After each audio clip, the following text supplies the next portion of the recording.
What's going on, everybody? John Eddie with you. It's that time again, September 12th, 2024. How's everybody doing out there today? Look, we just got through the 9/11 remembrance. I got all the stuff prepared for the Boston Red Sox and New York Yankees, and get that going tomorrow night. But I wanted to make this video right in the cusp of the morning because now that the PS5 Pro has finally been officially announced, the uncapped secret for Mark Cerny and company here alongside PlayStation. Let's give you some details. I'm going to give you my thoughts. Again, I've been with PlayStation since 1997. Since I was 10 years old, I've owned all the consoles essentially. Not right when they first came out, except for the PS5 because we were going through the COVID pandemic and I got that right away. Other than that, it's got the PSP, the Vita, all that stuff. I'll give you my thoughts and everything else and give the information. So when is this going to come out? November 7th, 2024. You can see this in the Reddit thread, PS5 Pro, Everything You Need to Know by T.S. Zores. Pre-orders are September 26th. That would put you right at 2 weeks from today. It's the 12th, the 26th. That goes live on Thursday. And how much is this going to set you back? $699 US. You know what that immediately reminds me of? If you don't get this on the NBA side of the memes, and we're going to miss it inside the NBA, especially after next year, when Charles Barkley, Lakers and the Bucks, $6.99, and that was just for one of those games. Well, that was $6.99. This is $699, a cool $700 launch. Kind of makes you feel like the PlayStation 3 when it came out, correct?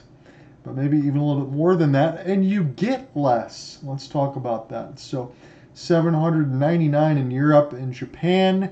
If you're going through everything else, you might be spending about $1,000. It's about 120,000 yen.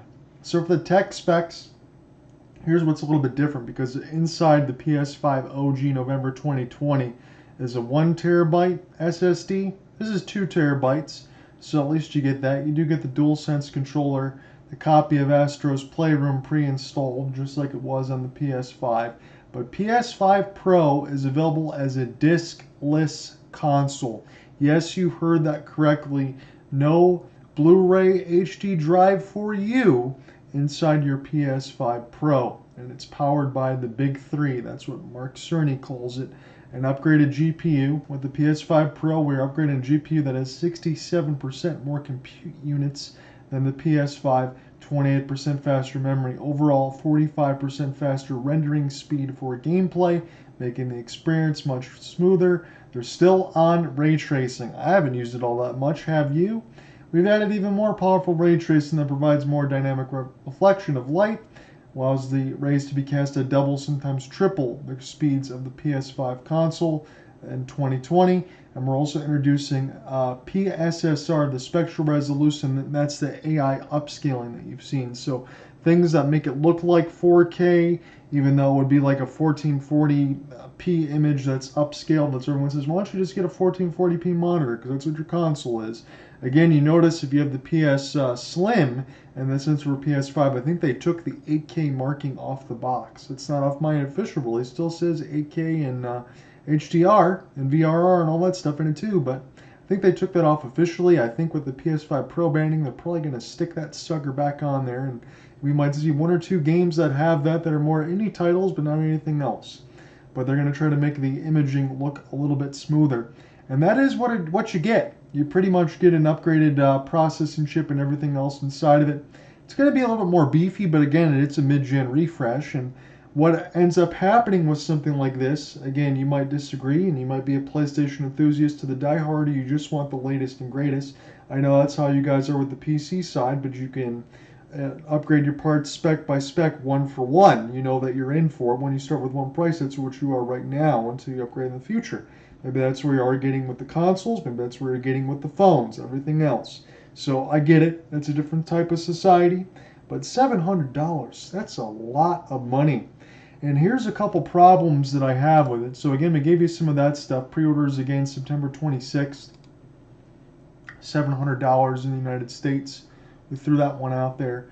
But here is what I want to hit on the PlayStation side of the specs that they want to talk about, and some of my thoughts.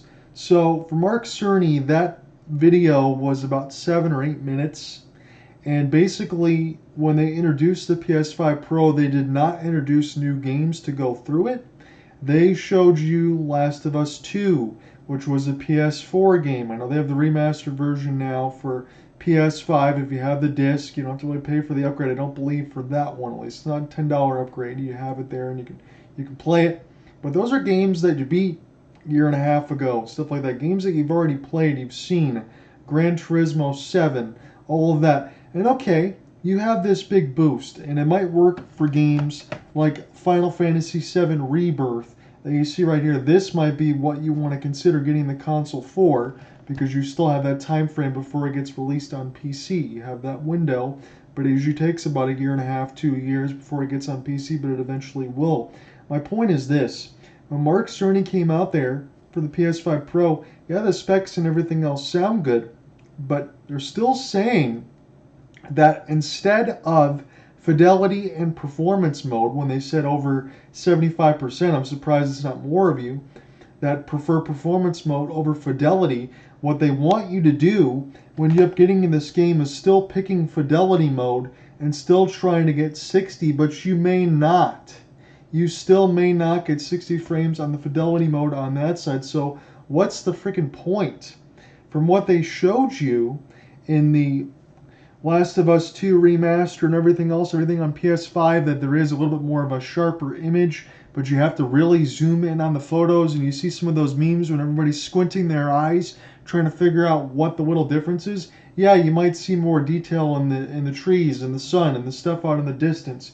You're going to see some of that there, but is that going to be enough? I know I have the 4K LGC 1, but is that going to be enough on the console side, more so than your big bad PC, to be able to get that extra beef? Who is the PS5 Pro for? Is it the same as the PS4 Pro? You let me know on this side. Is it for the console enthusiast? Or do you feel like it was a better job to upgrade then in the previous console cycle than it is right now? Because here's my issue with it. If you're still going to be aiming for 60 FPS or 30 fidelity, then you're not really changing much, with the exception of the image being a little bit sharper and having a little more detail. For me, this is what I would say right now. This might sound as a console snob, but I like to play games at 60 FPS and the performance. Again, anyone else on the PC side can laugh and say I get 120 frames, 140. I think 120 is pretty good on that side. I mean, I don't really notice a difference myself because I haven't played a lot of PC games between 60 and 120. Yeah, you notice 30 and 60, but I'm not like everyone else in the generation now because I'm 37. I'm not like everyone else in the generation now and say, oh, 30 FPS games make me sick. How could you not play at least on 60 or 120? I'm not sitting and talking like that. But if I'm going to pay $700 for a console, I don't want to hear about 30 on fidelity when you're already getting that now.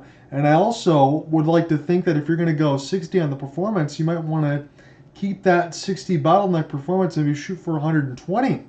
That would make more sense. But maybe that's where you think about the PlayStation 6 in the sense of 2028, probably 4 years from now, because you think of it as a mid-gen console refresh.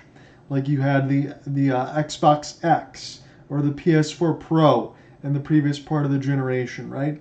You go into the new console, you know, you have some of the 4K stuff promised to you. It wasn't always hitting that. It was all upscaling. Maybe for the PlayStation 6 in about 4 years' time from now, that would make sense, because if they're still going for a November release, well, there you go. That's a 4 years and a month ahead that you could finally get 4K gaming at 60. I think that that's maybe where they'll lock it at, and they'll probably put the console probably at the same amount price that it already is. I would think PS6 would be about $700, but the PS5 Pro is sitting at $700. But if you're targeting 30 on fidelity, and you're still going to do that now with the main upscaling only at 60, well, we already see that with 60 now. You're just going to have a slightly sharper image. So what's the difference? As we said, between the 1 terabyte, are you paying that extra money just because of the extra terabyte of storage? Are you paying the extra money because of the 802.11 TBE for the wireless portion of it, where it's a little bit upgraded? So if you don't have a direct wired in connection, or are you going to actually play more of your PlayStation 4 games that are over 8,500, that expanded library that'll be the back end boost on the PS5? Is that what you're looking for? Because for me, I think I can speak for all of you alongside Astrobot. Again, I pulled that out in the previous video on the NFL picks. Those games are already really great. And then you're going to talk about having all that great publicity and then launching something like this without a disk drive. Now look, you can say that that doesn't matter to you, and that's fine. I can totally understand that that might not matter to you, but it matters to me as someone that still is one of those guys of physical proponents in media. Look, on the PS4, on the initial in the 2020, as I keep looking back on it, I'm just staring at the ground. I'm not going to lift it up because I'll probably have it drop right out of my hands. You don't even get the vertical stand. That's sold separately as well. And let's say I thought about this in the sense of I had to get clarification before I made this video about the PlayStation 4 in the sense of the no digital in the initial for 2020 digital, or the one with the disk drive. Well, the disk drive in the initial OG 2020 is hardwired, so you're not able to take that one out. You would have to sell your console and then get the PS5 Pro and then get the detachable disk drive and get the stand if you want it. With the disk drive and with the stand, with tax, you're probably at about $115 extra. That's 815 US dollars, and your controllers, I believe, actually shot up another $5 as well. That alongside the Xbox side, where they have the Xbox Series X now featured without a disk drive for the same price, or taking all of your other stuff for Xbox Game Pass Ultimate Standard and throwing that up a few extra dollars. So it's on both sides where you're going to get screwed on that end. But for, again, PS5 Pro, no disk drive stand, that's about an extra $115, all for a little more graphical fidelity, but still targeting 30 and 60 on the games. So what really is going to change, and is that worth it? Because for those, again, Final Fantasy VII Rebirth's about 120 hours. If you already beat it, are you going to go through back and beat it again for slightly better graphical detail? Or is this going to hold you over for Part 3? Because by the time Part 3 releases, we're going to be in the 2028 window where you're probably already playing it on the PlayStation 6. I'm just throwing it out there that way. But for me, as someone that's had the console right from OG, again, I got cerebral palsy. As I told you, you can scroll through the videos when I had that PS5 rant about the pre-orders and everything else going early. For me, I was the one that stood outside of GameStop about 15 minutes from me, and I was one of the 8 in line. I got there a little bit earlier. I was 5th in line out of the 8 and got that for the initial $500. And I didn't pay more than my friends did, who got that later with all the console shortages that paid $600. Or for digital stuff, I got it at the best price. And the way I see it right now, and this is just conjecture on my part, with the PS5 Pro launching at $700 and the OG console at $500, now it's a Slim, but they have the Slim there now, and the digital at $450. The way that this is priced with the Pro at $700, the regular at $500, and the digital at $450, I think they've put it at the price point where it's far enough away where the prices are not going to change. So what I'm saying is the 2020 release, that's $500. That's going to stay $500. The all digital $450, I think that'll stay $450, and I think the Pro will be locked in at $700. So this is what I would have done. And we'll talk about some other games that are enhanced, but I'll throw that in there. This is exactly what I would have done if I was PlayStation. Look, I understand that you want to make money, and it's easy now because Apple nickel and dimes everyone else on their phones and everything else. I can't speak for Android. I've only had the 7 and the SE, whatever the free phone I have now from the 2020 model. I never get the latest and greatest stuff. Again, I was holding on to that Panasonic Vera Plasma for about 13 years, right all the lines were in through it, and I had to get it replaced. And I got the C1 after it was already on sale. I'm going to be discontinued from 2023. So I got that for $800, and that was just the 45 or 48 inch, whatever it was standard on that end. So I'm not one that upgrades unless I absolutely have to, and I'm not seeing enough here. So what I would have done if I was PlayStation and Mark Cerny, okay, let's say I want to sit with the $700 price point. This is what I'm going to do. You got your specs, you got your disk drive, you got your vertical stand. You want to give me my $700 value? Why not throw in one of those $250 DualSense Edge controllers? Call it a day. $700 with the disk drive, with the stand, with a new DualSense Edge. $700. You got your enhanced console.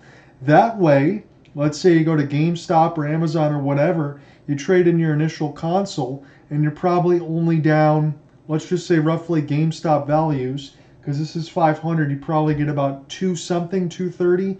You might be down about $400, something like that. And then you got your new console, DualSense Edge, upgraded beef with your disk drive and your stand. That makes a lot of sense to me. And you know what? Let's say I couldn't do this because it's a 2 terabyte hard drive. Why couldn't you just put it back at 1? I understand a lot of you guys can go out there and get one of those VME drives and it's cheap.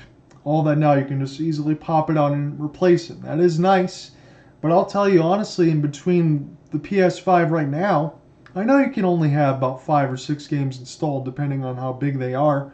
But I'll just take the disc, install it, wait about 15 minutes, and I'm done. I don't really have a problem about I gotta have 25 games installed at one time. I know you guys are different, but I only play what I have on that set, and I play what I beat. I pretty much have beaten everything that I have. I got a library maybe of 15, 20 games. Well, the console's been out since 2020. It's not a whole bunch, but I've only not beaten one game in the sense of it. I'm not playing a million at one time. So I really don't understand the luxury of having to have 2 terabyte. You gotta put it back down to that, include all the other things, and then there you go. That's what they should have done.